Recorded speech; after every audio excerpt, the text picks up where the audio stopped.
என் காதலின் உயிர் நீயே பகுதி 15.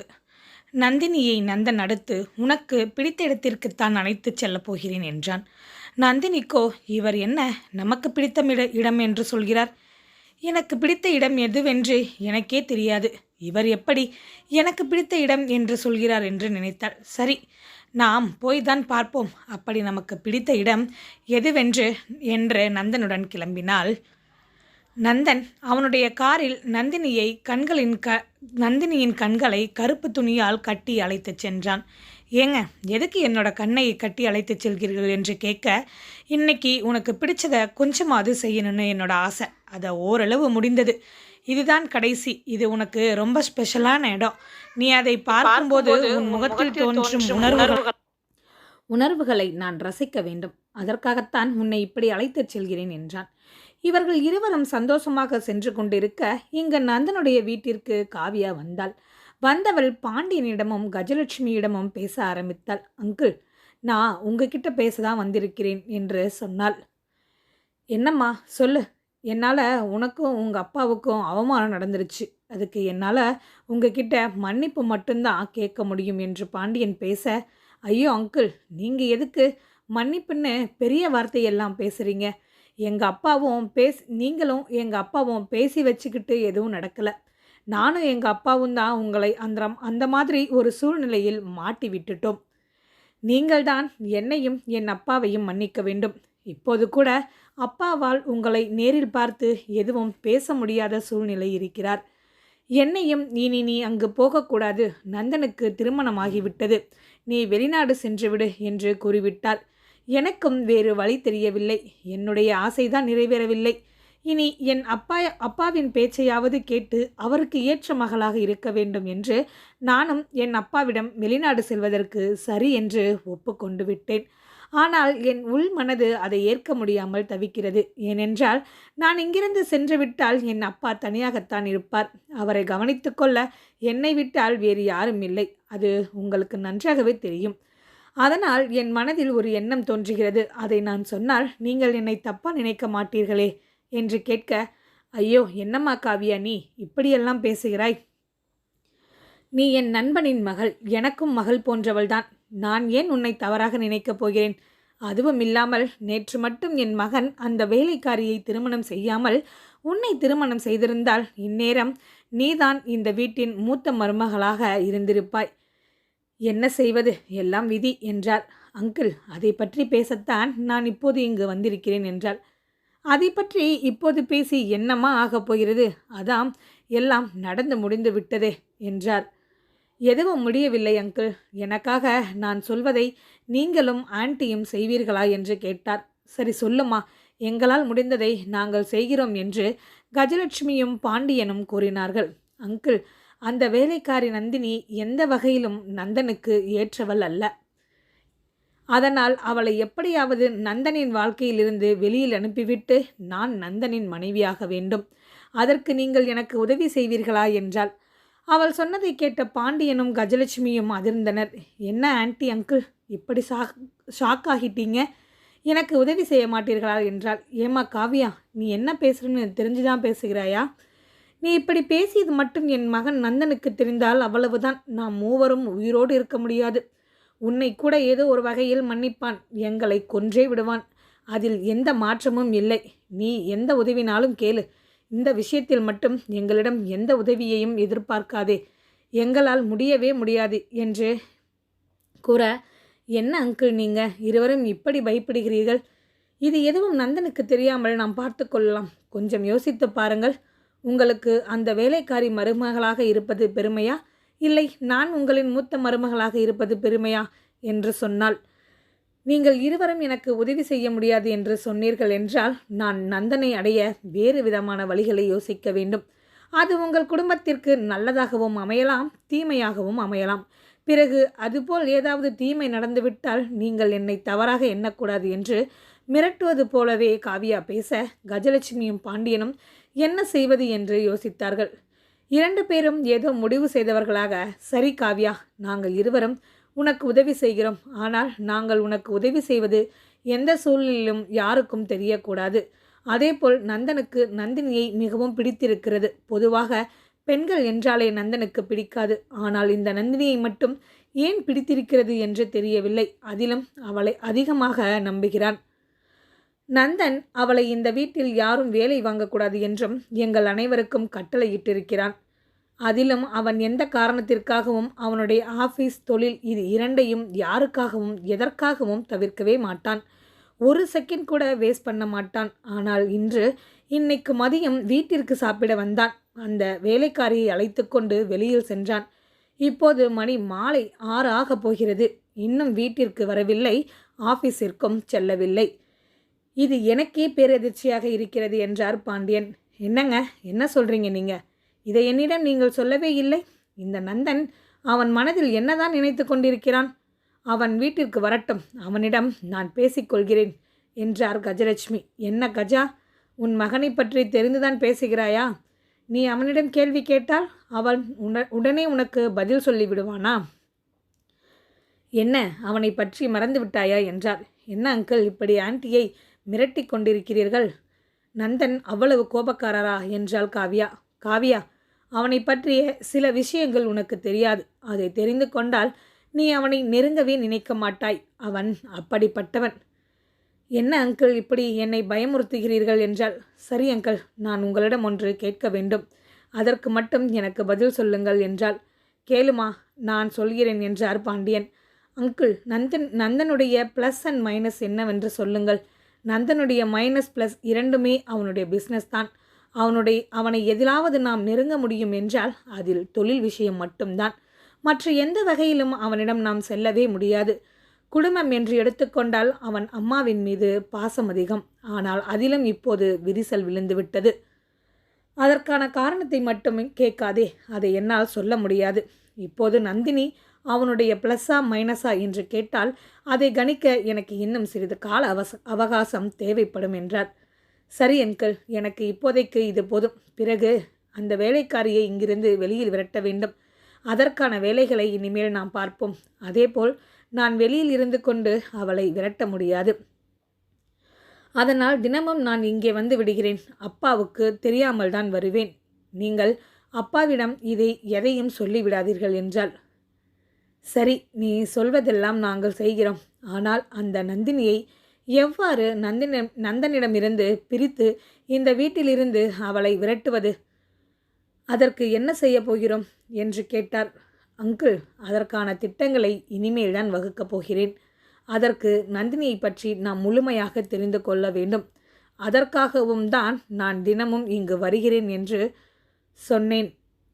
சரிம்மா, எதுவாக இருந்தாலும் கூடிய விரைவில் செய்தாக வேண்டும் என்றார். எதுக்கு அங்கிள் அவசரப்படுறீங்க என்று காவியா கூற, உனக்கு நந்தனை பற்றி ஒன்றுமே தெரியவில்லையே. அவன் ஒரு விஷயத்தை விரும்பிவிட்டால் அதை அவனிடமிருந்து அவ்வளவு எளிதாக பிரித்துவிட முடியாது. நாம் என்னதான் பிளான் பண்ணினாலும் அவன் எந்த கதையை சொன்னாலும் அவனை நம்ப வைக்க முடியாது. அதனால்தான் நான் அவசரப்படுகிறேன் என்றார். ஓ, இதில் இப்படி வேறு ஒன்று இருக்கிறதா? சரி அங்கிள், நம்ம நினச்சதை கண்டிப்பாக சீக்கிரமே நடத்தி விடுவோம். நான் இப்போ கிளம்புறேன் அங்கிள் என்று காவியா அங்கிருந்து கிளம்பினாள். ஆகாஷ் வந்தனாவின் வீட்டிற்கு வந்திருந்தவன் வந்தனாவுடன் எதுவும் பேசாமல் அமைதியாக தனது ஃபோனை நோண்டிக் கொண்டிருந்தான். வந்தனா அவனை பார்த்து முறைத்து கொண்டு இருந்தாள். ஆனால் ஆகாஷ் அவளை சிறிதும் திரும்பி பார்க்கவில்லை. வந்தனா பொறுத்து பொறுத்து பார்த்தவள் ஆகாஷிடம் கத்த ஆரம்பித்தாள். என்ன ஆகாஷ், நீங்கள் இங்கு வந்து ஃபோனை நோண்டு கொண்டிருக்கிறீர்கள்?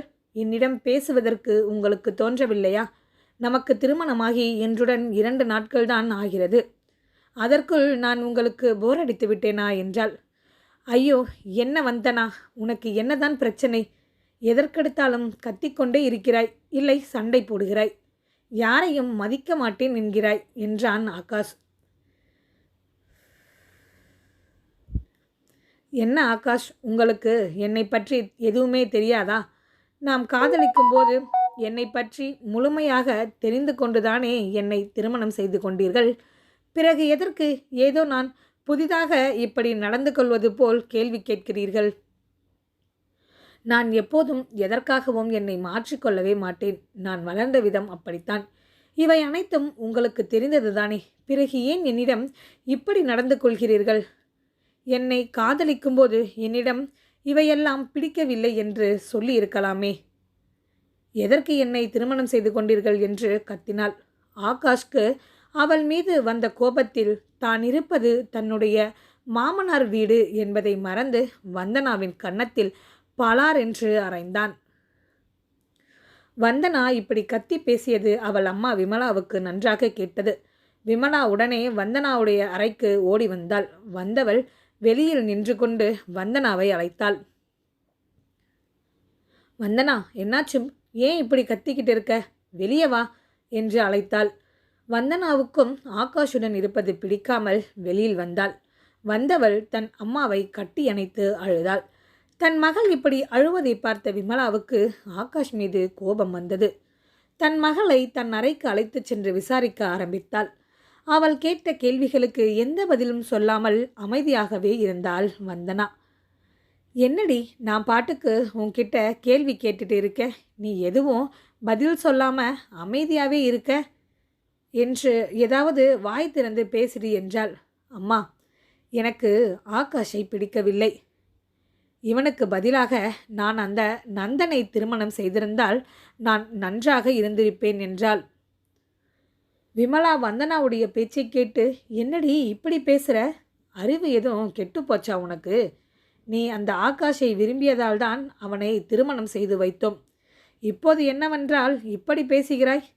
நீ பேசுவது எதுவும் சரியில்லை. கல்யாணமாகி 2 நாளில் என் தலையில் கல்லை தூக்கி போட்டு விட்டாய். என்னடி உன் பிரச்சனை? முதலில் அதை என்னிடம் தெளிவாக சொல் என்றாள் விமலா. வந்தனாவும் இன்று காலையில் அவள் மாமியார் வீட்டில் நடந்த அனைத்தையும் ஒன்று விடாமல் கூறினாள். இப்போதும் ஆகாஷ் அவளை அடித்ததையும் கூறினாள். இதையெல்லாம் கேட்ட விமலாவிற்கு நெஞ்சுவலியே வந்து விட்டது. என்னடி சொல்ற நீ? அப்போ மாப்பிள்ளை பேரில் எந்த சொத்துக்களுமே இல்லையா? ஆமாம்மா, அத்தனை சொத்துக்களும் அந்த நந்தனின் பெயரில்தான் உள்ளது. இவனிடம் எதுவுமே கிடையாது. இவன் அவனுடைய அண்ணன் சொத்தில் வாழ்ந்து கொண்டு இருக்கிறான். ஆனால் அந்த வேலைக்காரிக்கு வந்த வாழ்வை பார்த்தாயா? எப்படிப்பட்டவனை ஒரே நொடியில் வளைத்து போட்டு விட்டாள். அவளுக்கு நேரம் நன்றாக இருக்கு. அதனால்தான் அவளுக்கு இப்படிப்பட்ட ஒருவன் அமைந்து விட்டான். சரி, இப்போது இந்த ஒன்றுமில்லாதவனுக்கு என்ன பிரச்சனையாம் என்றாள் விமலா. அம்மா, நான் அந்த நந்தனை எதிர்த்து பேசக்கூடாது. அந்த வீட்டில் நான் வாழ வேண்டும் என்றால் அங்கு இருப்பவர்களை அனுசரித்து போக வேண்டுமாம். அதுவும் அந்த வேலைக்காரியை நான் எதுவும் சொல்லவே கூடாது. இப்படி ஏகப்பட்ட வார்த்தைகளை ஒரே நாளில் கேட்டுவிட்டேன். இவன் என்னை காதலித்து திருமணம் செய்து கொண்டான். அப்படிப்பட்டவன் என்னை எப்படி பார்த்து கொள்ள வேண்டும்? ஆனால் இவன் என்னை அடிக்கிறான், திட்டுறான். ஆனால் அந்த நந்தன் அந்த வேலைக்காரியை எப்படி தாங்குறான் தெரியுமாம்மா? அந்த நந்தன் சொன்ன மறு நிமிடம் என் மாமனாரும் மாமியாரும் அந்த வேலைக்காரியை எந்த வேலையையும் வாங்காமல் அப்படியே மகாராணி போல விட்டுவிட்டார்கள். எனக்கு என் நிலைமை இப்படியானதை விட அந்த வேலைக்காரி என்னை விட உயர்வான இடத்தில் இருப்பது தான் ரொம்ப அசிங்கமாக இருக்குது. இதில் அவள்தான் இந்த வீட்டில் மூத்த வாரிசு என்று வெளியில் தெரிந்துவிட்டால் என் நிலைமை ரொம்பவே மோசமாகிவிடும் என்று அழுதாள். விமலா சற்று யோசித்தாள். வந்தனா, நீ எதுக்கு இப்படி அழுதுகிட்டு இருக்க? உனக்கு சில விஷயங்கள் புரியவில்லை. நீ அதை முதலில் புரிந்து கொண்டு அதன்படி செயல்படு.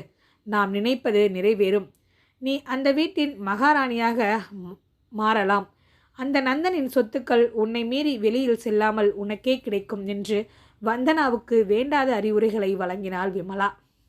அம்மா, நீ சொல்வது நடக்குமா என்று சந்தேகத்துடன் கேட்டாள் வந்தனா. கேள்வி கேட்க, என்ன வந்தனா, உன் அம்மாவின் மீது உனக்கு சந்தேகம் வருகிறதா? நீ என்னை பற்றி என்ன நினைத்தாய்? நான் எதுவுமே தெரியாதவள் என்றா? நான் அப்படி எதுவும் தெரியாதவளாய் இருந்திருந்தால் உன் அப்பாவின் பாதி சொத்துக்கள் எப்படி என் பெயருக்கு மாறியிருக்கும்? நன்றாக யோசித்துப்பார் என்றாள் விமலா. விமலா வந்தனாவிடம் ஆகாஷை தன் கைக்குள் வைத்து கொள்ளும்படி சொன்னாள். அதற்கு ஆகாஷிடம், முதலில் நீ அடங்கி போவதைப் போல் நடிக்க வேண்டும். ஒரு ஆண்மகன் தன் மனைவியிடம் எப்போது வீழ்வான், எந்த விஷயத்தில் வீழ்வான் என்பதை அறிந்திருக்க வேண்டும். அவனை அதில்தான் நீ வீழ்த்த முடியும். நான் சொல்வது உனக்கு புரியும் என்று நினைக்கிறேன். நீ நினைப்பது போல் ஒரு ஆண்மகனை காதலித்து திருமணம் செய்துவிட்டால் மட்டும் உனக்கு ஏற்றபடி மாற்ற முடியாது. திருமணத்திற்கு பிறகு அவனுக்கு பிடித்த மாதிரி நடந்து கொள்ள வேண்டும். அவன்தான் உலகம் என்று வாழ வேண்டும். நீ அவனுக்காக எதையும் செய்வாய் என்பதை அவன் அறிய வேண்டும்.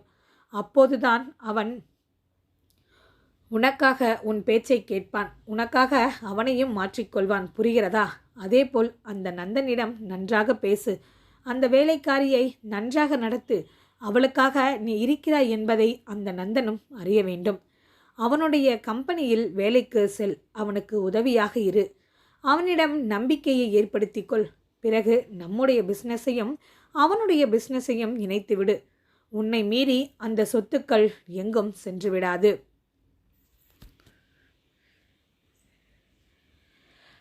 என்று கூறினாள். இங்கு நந்தன் நந்தினியை அழைத்து கொண்டு சென்றவன் காரை நிறுத்திவிட்டு அவள் கண்களில் கட்டியிருந்த துணியை அவிழ்த்து விட்டான். கண்கள் திறந்து நந்தினி அவள் கண்ட காட்சியில் அவள் கண்களில் கண்ணீர் வந்தது. ஒரே நாளில் எப்படி இவர் என்னை பற்றி முழுதாக அறிந்தார் என்று நினைத்தாள் நந்தினி.